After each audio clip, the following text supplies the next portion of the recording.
Hi, it's Kim of Chatterbox Quilts, and today is the fourth in a series of videos on what you can do with orphan quilt blocks. So today I'm looking at a bigger block, and the idea today is that you can take these bigger blocks and make them into mini quilts. So this is what I start with. Here's my orphan block, and here is what I finished with, okay, my little mini quilt. So first off, things to show you. You can see how much of the block that you're going to lose, all right? Because you're going to have to either add binding, or in this case, I use the pillowcase method. So it's going to cut into your block by 1/4 inch, as it usually does. And if you were doing denser quilting, like I did in some of the areas here, really shrinks up the block, okay? So it's going to be a little bit smaller, just to keep that in mind. Now, this is a perfect way to try out some new designs, maybe ruler quilting, free motion quilting, walking foot quilting. It's the perfect size. It won't take you long to finish, but it does give you some practice. And in this particular example, I combined, well, except for walking foot quilting, the other two, ruler work and free motion quilting. So in this area here, I just did some wishbone back and forth, so fairly simple in that area. What's nice about this block is it's divided into different areas. You could do an all over design if you wanted to.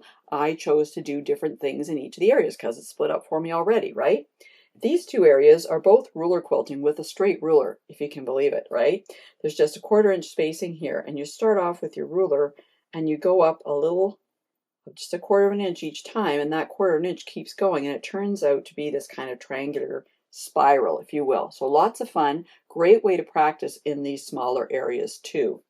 And then here I also use some ruler quilting. This is like a butterfly ruler template that I have, so I used that. Then I just did some wavy lines, free motion quilting here, and some loops all around it, right, to fill in. I added a little antenna as well. So we've got some ruler quilting going on. We got free motion quilting here, here, here.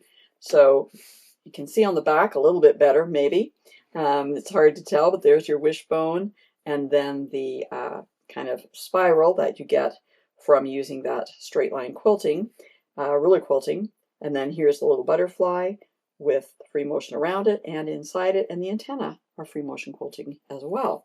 So a block like this, an orphan block like this, is a perfect example, a perfect opportunity, I should say, to try out different quilting motifs that you've been wanting to try out, but you don't want to try it out on your good quilt, right? You want to do a bit of practice. You can do that on an orphan block, and in the end, you've got this little mini quilt.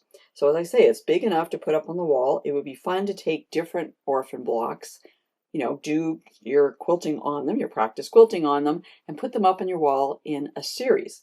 And if you don't want to put them up on the wall like this, you could actually take them when they were done. I would just do the top and do some quilting on it, maybe put some batting behind, just do some quilting on it, not necessarily put a backing on it, but then take it and put it in a frame. You can just fold it around. There's usually cardboard in the frames or cardstock. You can put it around that and put it in a frame. It doesn't even have to have glass on if you don't want to. And that's something else you can put up in your studio, even on a stand on a shelf in your studio or in your house. So it makes a nice decorative element. So really with this orphan block, you've got what I call a twofer, right? You've got the opportunity to practice some of your quilting motifs, and then you have a lovely piece to display in your home afterwards. So I hope you've enjoyed this idea for orphan blocks. And if you're wondering what else you can do with orphan quilt blocks, don't worry, I got you covered. Check out this video that has all the information that you need. And for more helpful quilting information, be sure to go to my website at www.chatterboxquilts.com.